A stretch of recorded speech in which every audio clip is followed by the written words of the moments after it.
Hello guys, इस video में हम डिस्कस करेंगे text against the madness of money which is written by Sharmila Regi. Without any delay, let us begin with the text, but do not forget to subscribe before we start. So, हम start करते हैं. पहले हम जान लेते हैं शर्मिला रेगे के बारे में. शर्मिला रेगे एक इंडियन फेमिनिस्ट स्कॉलर और एक्टिविस्ट थी. इन्होंने अपनी स्पेशलाइजेशन जेंडर स्टडीज में करी. टू बी मोर स्पेसिफिक, इन्होंने कास्ट, फेमिनिज्म और सोशल जस्टिस को अपना मेन आइडिया लिया, मेन कॉन्सेप्ट लिया अपनी स्टडीज का. इनका एकेडमिक करियर के बारे में हम जानना चाहें तो ये क्रांति ज्योति Savitribai Phule women study centre में डायरेक्टर थी. उसके बाद हम बात करें कि इनकी रिसर्च की हिस्ट्री कैसी रही है, क्या क्या रिसर्चेस करे हैं इन्होंने. तो बेसिकली इनकी सारी रिसर्चेस बेस्ड थी पेट्रियार्कल एंड कास्टिस्ट स्ट्रक्चर्स पे, यानी कि ये हमारी पेट्रियार्कल सोसाइटी और ये हमारी कास्ट डिस्क्रिमिनेशन वगैरह वाली स्ट्रक्चर है हमारी सोसाइटी का, उसके बारे में उन्होंने रिसर्च करी है. इनकी पब्लिकेशंस की बात की जाए तो यही text against the madness of money, ये इनका सबसे ज़्यादा इन्फ्लुएंशियल, सबसे ज़्यादा माना हुआ फेमस वर्क है जो एक फेमिनिस्ट पर्सपेक्टिव से लिखा गया है. तो स्टार्ट करते हैं टेक्स्ट के बारे में जानने से. Introduction to Manusmriti. सबसे पहले हमें टेक्स्ट में मनुस्मृति के बारे में बताया जाता है. तो ये बताती है कि मनुस्मृति एक ऐसा हिंदू लीगल टेक्स्ट है जो हमें हिंदू धर्म के हिसाब से कुछ रूल्स, रहने सहने की कुछ बेसिक जो बोलते हैं आदतें, कुछ चीजें जो हमें फॉलो करनी चाहिए, उसकी एक गाइडलाइन की तरह है. जैसे हमारे इंडिया में रूल्स के लिए कॉन्स्टिट्यूशन है ना, वैसे ही हिंदू धर्म में सारे रूल्स और कोड ऑफ कंडक्ट के लिए मनुस्मृति को लिखा गया था.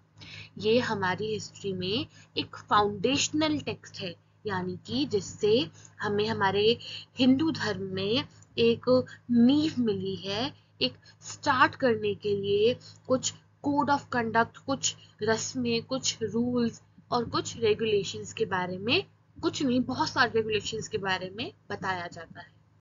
ये पॉइंट आपके सामने लिखा है, पर इसको समझाने से पहले आपको बता दूं कि मनुस्मृति जो हमारा टेक्स्ट है, foundational text, very respectable text जो है, ये कुछ इस तरीके से अपने रूल्स देता है जो बहुत ही रिजिड है. यानी कि अगर कोई सो कॉल्ड कट्टर हिंदू है तो मे बी वो चीजें ये इसके सारे रूल्स फॉलो करता होगा. अब आ जाते हैं इस पॉइंट पे. शर्मिला रेगे क्योंकि एक फेमिनिस्ट और एक कास्टिस्ट पर्सपेक्टिव से लिखती हैं, इसीलिए वो कहती है कि मैं इस मनुस्मृति टेक्स्ट के खिलाफ हूँ. वाई? क्योंकि ये इस तरीके से लिखा गया है कि ये सिर्फ हमारे पेट्रियार्कल और कास्टिस्ट जो बायसेस हैं, जो दोगलेपन है, जो भी गलतियां हम करते हैं हमारी सोसाइटी में, उसको ये ज्यादा बढ़ावा देता है. कैसे? ये कहती हैं कि इसमें ऐसे रूल्स दिए गए हैं जो जेंडर रोल्स को डिफाइन कर रहे हैं कुछ गलत तरीके से. जैसे जो विमेन है वो ड्यूरिंग मेंस्ट्रुएशन यहाँ नहीं जाएंगी, मंदिर में नहीं जाएंगी. कुछ और एग्जांपल लें तो जो घर का सारा कमाने वाला जो जिम्मेदारी है वो सिर्फ आदमी पे रहेगी. ऐसे कुछ जेंडर रूल्स फिक्स कर दिए गए हैं जिसके ये खिलाफ है, शर्मिला रेगे के खिलाफ है. And legitimising caste based discrimination. क्योंकि ये एक हिंदू फाउंडेशनल टेक्स्ट है, इसीलिए इस टेक्स्ट में अलग अलग कास्ट के बारे में, जैसे ब्राह्मण, क्षत्रिय, इन सब के बारे में कास्ट वाइज लिखा गया है कि कौन सी कास्ट के लोगों को क्या क्या प्रोहिबिशंस हैं. जैसे जो सबसे लोअर कास्ट के लोग हैं, जो if I am not wrong the Shudras and the Vaishyas, अगर वो इस कम्युनिटी से बिलोंग करते हैं, इस बेसिकली कास्ट से बिलोंग करते हैं, तो उनको ये राइट नहीं होगा, वो अपने हिसाब से पानी पे हक नहीं जमा सकते, कुछ बेसिक रिसोर्सेज पे भी उनका खुद का ध्यान, खुद का हक नहीं होगा. ऐसे रूल्स के खिलाफ है हमारी राइटर शर्मिला रेगे, जो कि ये सारे रूल्स मनुस्मृति में लिखे गए हैं. Gender inequality. मनुस्मृति में ऐसी चीजें, ऐसे रूल्स लिखे गए हैं जो जेंडर इनइक्वालिटी के बारे में बहुत ही साफ साफ तरीके से बोलते हैं। जैसे विमेन की जो ऑटोनॉमी है, यानी कि जो फ्रीडम है, जो उनकी इच्छा है खुद कुछ भी करने की, उस पे ये बंधन है, एक तरीके का उसको लिमिट करते हैं। ये विमेन को एक सबऑर्डिनेट रोल देते हैं फैमिली और सोसाइटी में, यानी कि जो मेन है वो लीड करेंगे और विमेन उनको फॉलो करेंगी। तो इस तरीके से ऐसे रूल्स के खिलाफ हैं, ऐसे जेंडर इनइक्वालिटी के खिलाफ है हमारी राइटर शर्मिला रेगे। ये कहती हैं कि ये उन्होंने कुछ एग्जाम्पल्स भी लिए हैं इस टेक्स्ट में, जिसमें वेमेन को सब्जुगेट किया जाता है, उनको बहुत ही फोर्स किया जाता है इन रूल्स को और इन तरीकों को फॉलो करने के लिए। हमेशा घूंघट में रहना, या फिर कभी भी किसी दूसरे मेन के सामने ना आना, घर से बाहर जाके कमाना पाना, and so on. Moving forward to the next point, it is caste-based discrimination. Manusmriti में लिखा गया है कि अकॉर्डिंग टू बर्थ आपकी सोशल हायरार्की डिसाइड होती है कि आप कौन सी कास्ट से बिलोंग करते हो। ये डिपेंड करता है कि आपका जन्म कहाँ पे हुआ है। तो बेसिकली ये कहती है कि टेक्स्ट मनुस्मृति में इस तरीके से डिस्क्रिमिनेशन के बारे में बताया गया है कि अगर सब उसको फॉलो करेंगे तो कभी भी हमारी सोसाइटी एक ऐसी सोसाइटी नहीं बन पाएगी जहाँ पे इक्वालिटी हो और डिस्क्रिमिनेशन ना हो। I hope you are getting my point. In between भी अगर आपको कोई डाउट आता है, you can put down in comments, you can take a screenshot और whatever you like. So moving forward, violence and oppression. Manusmriti में कुछ ऐसी चीजों के बारे में लिखा है जो आज के जमाने में भी प्रोहिबिटेड है, जैसे कि child marriage, dowry and widowhood rights. मैं कुछ एग्जांपल दे देती हूँ। जैसे कि आपने मूवीज देखी होंगी, कहानियां सुनी होंगी कि कोई विडो है तो उसको हमेशा वाइट कपड़ों में रहना है, एक पर्टिकुलर जगह पे रह के सादा खाना खाना है, दोबारा शादी नहीं कर सकते।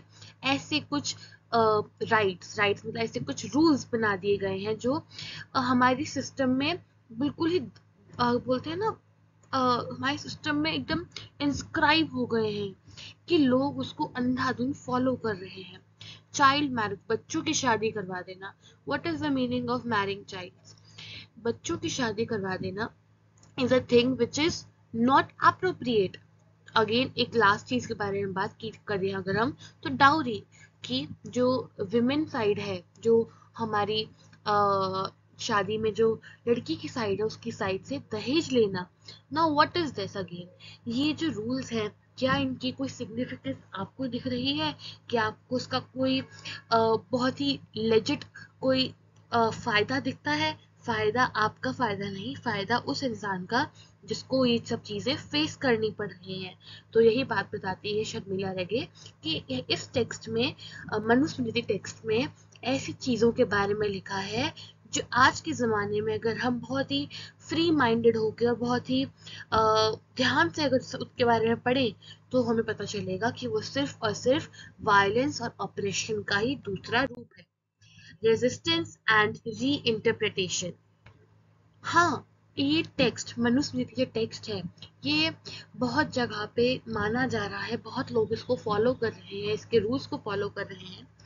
बट स्टिल कुछ ऐसी फेमिनिस्ट स्कॉलर्स हैं, कुछ ऐसे फेमिनिस्ट स्कॉलर हैं, कुछ ऐसे लोग हैं मार्जिनलाइज्ड कम्युनिटीज के जो आवाज उठा रहे हैं इस कास्ट बेस्ड डिस्क्रिमिनेशन के खिलाफ और अपनी राइट्स के लिए, अपने हक के लिए लड़ रहे हैं, सोशल जस्टिस के लिए लड़ रहे हैं। Contemporary relevance. ये कहती हैं कि हमें मनुस्मृति के बारे में जो इसके रूल्स हैं, इसके बारे में कि कैसे गलत है, इसके बारे में लोगों को समझाना होगा, क्योंकि हमारी सोसाइटी आज भी इन हिंदू टेक्स्ट से, इस हिंदू फाउंडेशनल टेक्स्ट से अपनी माइंडसेट को बिठा के बैठी हुई है कि हमें इन चीज़ों को, इन दहेज प्रथा को, बाल विवाह की प्रथा को, ये जो विधवा लोग होते, विधवा होती है उनकी प्रथा को, इन सबको भी फॉलो करे जा रहे हैं। और हमें as a community, as a collective group, हमें इसके खिलाफ रिजेक्शन दिखाना होगा, हमें इसके खिलाफ लड़ना होगा ताकि लोग समझें।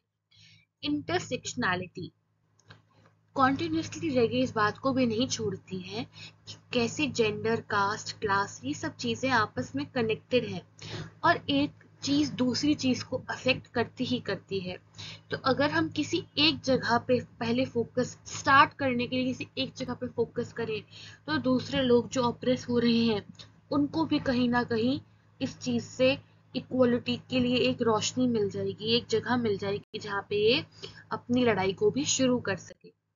कॉल टू एक्शन हमारी जो बुक है ये कंक्लूड होती है इस कंक्लूजन से कि हमें एक्शन लेने की अब नीड आ गई है। जो रीडर्स हैं, जो भी इसको पढ़ रहा है, जो भी इसको सुन रहा है, उसको ये जानना होगा कि मनुस्मृति में जिस तरीके के रूल्स और रेगुलेशंस के बारे में, कोड ऑफ कंडक्ट के बारे में लिखा है कि वो कैसे गलत है और हमें इस स्ट्रक्चर को जो इतना ज़्यादा स्ट्रॉन्ग हो गया है हिंदू सोसाइटी में, इसको हमें कैसे डिसमेंटल करना है, यानी कैसे हमें इस सिस्टम को तोड़ना है और एक इक्विटेबल सोसाइटी बनानी है। और साथ ही साथ फेमिनिस्ट एक्टिविज्म और सॉलिडारिटी भी ज़रूरी है, क्योंकि अगर कोई इंसान इनिशिएटिव ही नहीं लेगा, कोई इंसान इसके खिलाफ आवाज़ ही नहीं उठाएगा, तो ये पैट्रियार्कल और कास्टिस्ट सोसाइटी कभी खत्म नहीं हो पाएगी। इम्पैक्ट एंड रिसेप्शन, तो ये लास्ट पॉइंट है हमारा। Against the madness of money has had a significant impact on feminist scholarship and activism in India.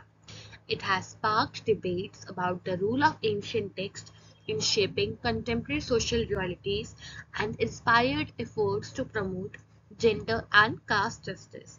ये जो टेक्स्ट है ये इतना फेमस, इतना सिग्निफिकेंट आज तक इसीलिए है क्योंकि लोगों को बताना है, लोग को वो जानना चाहिए कि कैसे ये जो मनुस्मृति टेक्स्ट है इसने एंशियंट इंडिया से लेके आज तक की हमारी सोसाइटी में कितना एक नेगेटिव इफेक्ट भी दिया है, एक ऐसा इफेक्ट दिया है जिससे almost 80% of the people who are belonging from low caste, who are belonging from Dalit community are suffering. तो ऐसे लोगों के लिए आवाज उठाना बहुत ही इम्पोर्टेंट है और यही चीज बताई गई है इस टेक्स्ट में। So that was the end of our video. Do not forget to subscribe before you leave. Thank you guys.